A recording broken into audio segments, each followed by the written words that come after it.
the phone.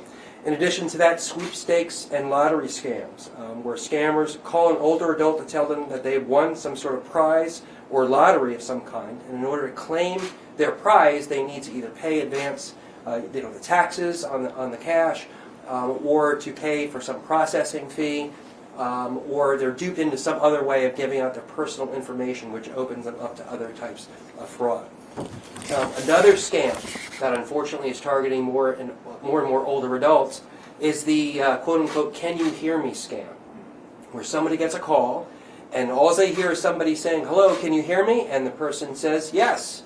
Well, that yes gets captured, it's recorded, and can then be used to either authorize charges on a stolen card or to be able to use in some other sort of criminal purpose in a way naturally that the victim has no awareness of at all. Another area too are computer tech skills. Older adults tend not to be in our society the most proficient when it comes to online safety and getting around the devices and all the complexities of apps and so forth. Fraudsters know that, and they try and exploit that and reach out to them. And so somebody may get a message that pops up on their laptop or on their phone that says that their malware protection is out of needs to be renewed, and they need to restore it by clicking on this link and entering their financial information. Things like that, which are very, very effective, unfortunately. And lastly, last couple things I just want to mention, things like the grandparent scam. They get the phone call, "Grandma, it's me. I need help. Please don't tell Mom and Dad, I'm in jail," or, whatever the situation may be. They're caught off guard, sometimes late at night. Maybe they're tired, they're groggy, not with all their senses, and unfortunately likely to fall for a scam like that. And then the romance scams.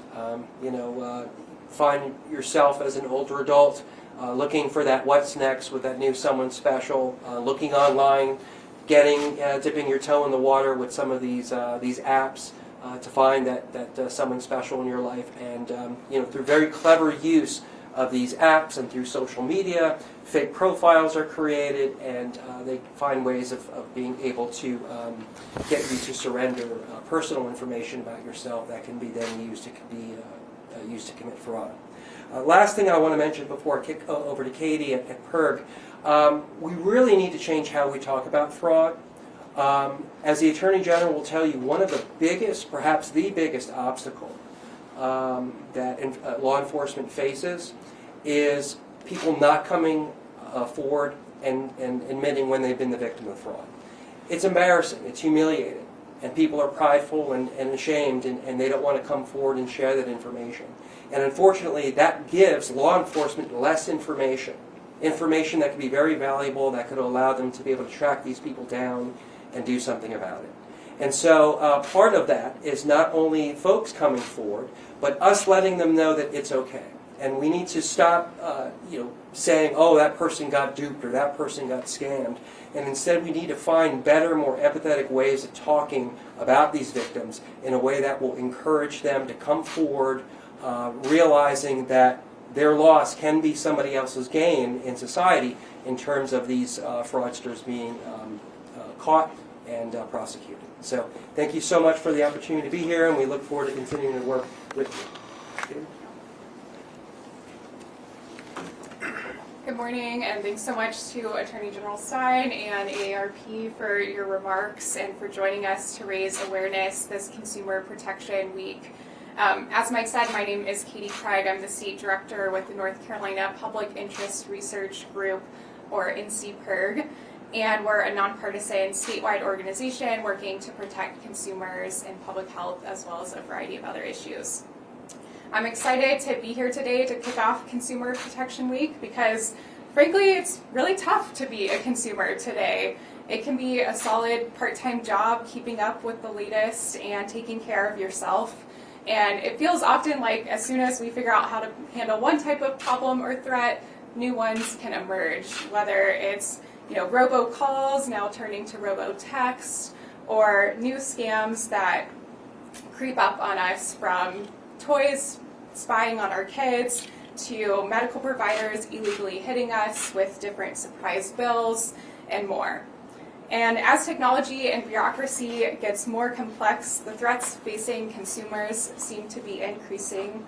But luckily, we're making progress on a lot of these issues as well. As you heard from Attorney General Stein and AARP, we are cracking down on a lot of these threats, but still too many folks are affected across the state and across the country by these common consumer issues. So that's why this National Consumer Protection Week, NCPIRG is working to educate consumers across the state and provide them with the tips and tools that they need to protect themselves. Throughout the week, we'll be touching on a variety of different issues, but there are a few key issues that I wanted to take some time to highlight today. First being fraud. As my colleagues have touched on, there are many types of scam and fraud out there, and in fact, fraud was the biggest complaint filed with the Federal Trade Commission in 2022, with over 2.4 million complaints nationally. One way consumers can avoid falling into scams and fraud is to think of yourself almost like your own individual little enterprise. You can take care of your own affairs and be informed, engaged consumer, because at the end of the day, no one else can take care of yourself quite the same way that you can. So that can be simple things as little as taking a little bit more time to ask questions and make sure you fully understand an insurance claim or a medical bill, or being sure to actually read the fine print before you sign your name at the bottom of the page, or even just taking some time to talk with friends or trusted source to make sure that you understand an issue or ask if you need a little bit of help. These little tips can go a long way to be proactive rather than reactive to these scams, fraud, and other sticky consumer situations. Secondly, privacy is a concern for a lot of people today. From retailers to marketers to con artists, it seems like everyone is trying to get our data. And it's never been easier or more common for companies to collect a lot of information about you for no good reason. Sometimes there is information that is needed to be able to provide a service. It makes sense that the pizza man needs your address to deliver your pizza. But a lot of times these companies are collecting information more than they need and using it in ways that have nothing to do with the service they're providing you. These practices can cause safety threats, security concerns, flat out annoyances, and more. But luckily, again, there's a bunch of little tips that can help keep you safe. Small things from turning off your location services so that your favorite apps aren't tracking you, to making sure that you use different passwords across different services as well. And lastly, just to touch again on those dreaded robocalls, this is an issue that we see everyone faces. None of us have not gotten one of those calls. And luckily, we've seen that as the government has cracked down on these robocalls, that we are starting to see some changes there. But as Attorney General Stein mentioned, now we're seeing more of those scammers and con artists turn to robo-text. And these texts seem to be increasing by the minute. The number of robo-texts has risen from 1 billion a month in mid-2021 to 12 billion a month in mid-2022 to over 15 billion a month in January of 2023. And so regulators have recently proposed new rules, but in the meantime, to keep yourself safe, make sure you look out for any text from an unknown sender or any senders that you don't remember opting into being on their list. Oftentimes that means they might be a scam. Also, you should avoid handing out your number or any personal information to an entity that won't need it to contact you right away. And of course, if you do receive any of those scam texts or texts that you think may be a scam, be sure to report it and ask questions to avoid those as well and make sure that others can avoid them in the future. So along with these issues and tips that we have given today, we'll also be highlighting a number of other issues, including avoiding surprise medical bills and dealing with those airline refunds and others as well throughout the week. So you can follow along to find out more information about those on our website at pirg.org/North Carolina or on Twitter at NCPIRG.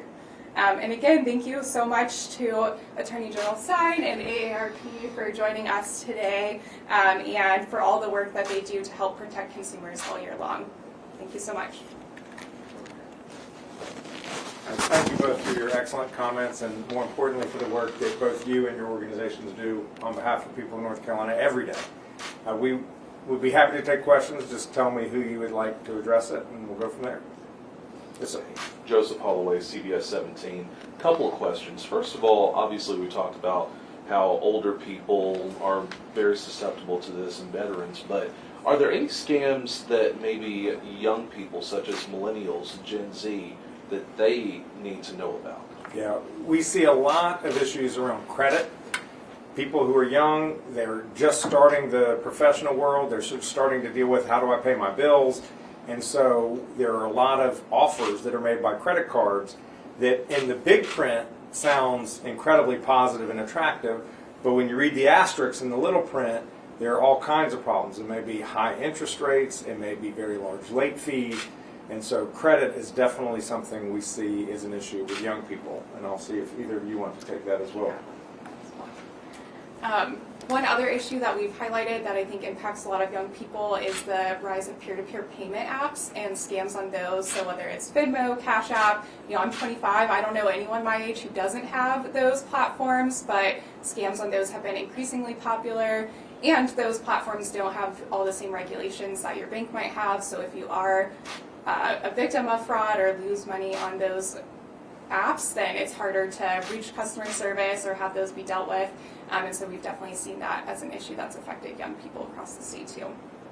Do you guys feel like with these different methods, because a lot of younger people grew up on this technology, or at least a lot of their life they've seen it, so are there any ways that they are really kind of being high tech in doing so? Because for some older people, it's a little bit easier to kind of get away with that.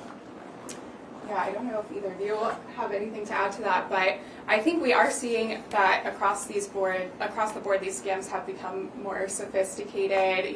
Just as we're more used to the tech, there's also more ways to use that same tech against us. And so, I think there's still a lot of common indicators that folks can watch out for and make sure that if it's any unknown sender or person that you have a transaction with, just taking those extra steps to really look into it. And with the peer-to-peer payment apps, using those basically only the same way that you would use cash, so in a in-person transaction or something like that. And one more question for the Attorney General. So, earlier you were mentioning this, how a lot of people, they're afraid to admit that they've been the victim of fraud.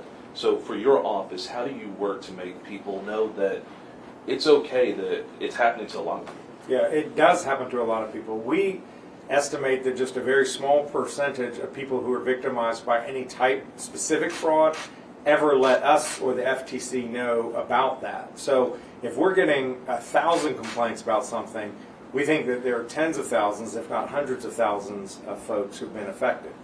It's really important that folks file a complaint. There's always a small chance we can get your money back, but as importantly, we can notify the broader community that this is going on so we can try to protect other people so that they don't become victims as well.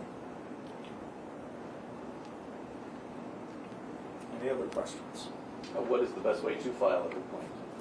There are two ways to file a complaint with our office. ncdoj.gov/complaint. The online form is easy. We also have a toll-free number, 877-5-NO-SCAM. If you have any questions about something that's going on, or if you want to file a complaint, please, we're here to serve you. Anything else? Well, thank you all for being here very much. All right, appreciate you. You did a great job. Good. Appreciate you guys.